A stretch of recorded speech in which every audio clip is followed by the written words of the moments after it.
Africa, a nation built on promises, pain, and land. For centuries, land has been the soul of this country. It's where wealth, power, and survival collide. But even after democracy, after Mandela's dream and 3 decades of reform, one question still burns through the heart of this nation. Who really owns South Africa? Is the land still in the hands of the few, or has the balance finally shifted? Tonight, we go beyond the slogans, beyond the politics, beyond the myths. We uncover the real facts and figures behind land ownership in South Africa and what they reveal about truth, propaganda, and power. Welcome to Border Files. It all started with a storm from across the ocean.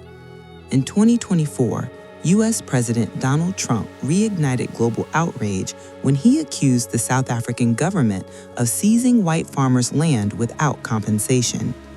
His words shook markets, split opinions, and reopened a wound that never healed: the land question.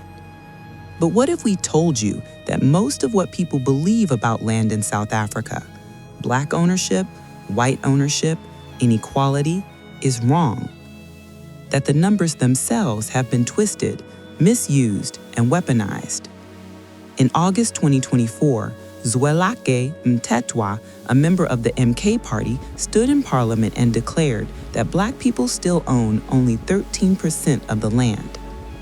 It was a powerful statement, emotional, but also false.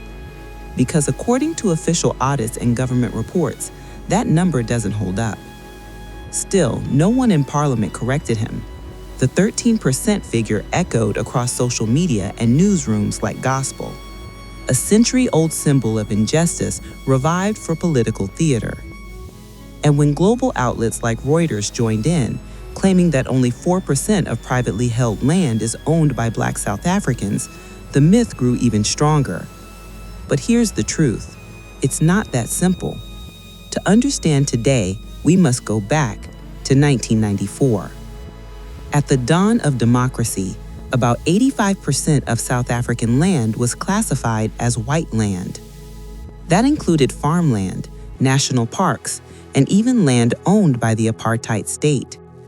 The remaining 15%, the so-called homelands, was reserved for black South Africans. But make no mistake, that land wasn't privately owned. It belonged to the state. Now fast forward to 2017. The Department of Rural Development and Land Reform conducted a massive national land audit. Here's what it found. 94 million hectares of land were privately owned. 28 million hectares, nearly a quarter of the country, were state-owned. And while white individuals still own the largest portion of rural land, their share had dropped significantly since 1994. Because now, a growing amount of land is held by trusts, companies, and black community organizations. That means when you include all ownership categories, individual and collective, the gap between black and white ownership becomes smaller than most reports claim. But even these numbers hide a deeper problem. Because how do you measure ownership by race? The audit tried to classify land using names, surnames, and ID numbers to determine if an owner was white, African, colored, or Indian. It was an impossible task. Race isn't a scientific category. It's a social one shaped by history, geography, and politics.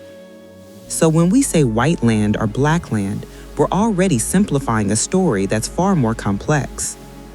Since 1994, the government has promised redistribution, restitution, and reform. Billions have been spent. Millions of hectares have changed hands. And yet, the results remain controversial. By 2024, the state reported 5.3 million hectares redistributed, 3.9 million through restitution, 30,000 hectares from labor tenant claims, a total of 9.2 million hectares, about 11% of all commercial farmland once owned by whites. But independent analysts like Wandile Silobo and Johan Kirsten say the true number could be double that, once you include private purchases and compensated claims. So depending on who you ask, between 11 and 25% of white-owned land has shifted to Black ownership since democracy. Not enough for justice, but enough to disprove the myth that nothing has changed. Here's what most reports miss. The real land revolution may not be in the countryside, but in the cities. Today, 2/3 of South Africans live in urban areas. And when it comes to urban land ownership, the balance is very different. In 2015, Black South Africans owned 51% of all individually registered urban land by area. That's right, in the cities, where jobs, property value, and opportunity concentrate, Black ownership has surpassed white ownership. But this progress hides another crisis: the new class divide, a growing gap between Black South Africans who own property and the millions who still live without it. Numbers can tell the truth, but they can also be twisted into weapons.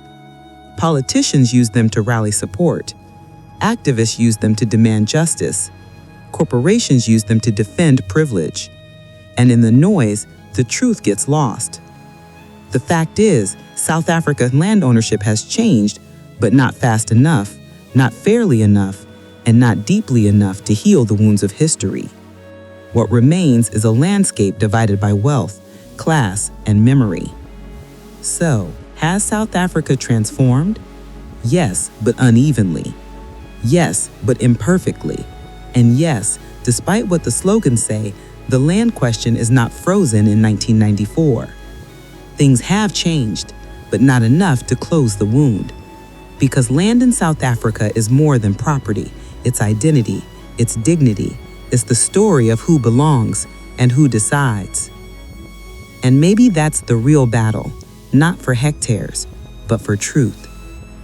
If you believe that stories like this matter, stories grounded in truth, not propaganda, then subscribe to Border Files. Because here, we don't chase headlines. We expose what lies beneath them. Until next time, stay informed, stay critical, and never stop questioning.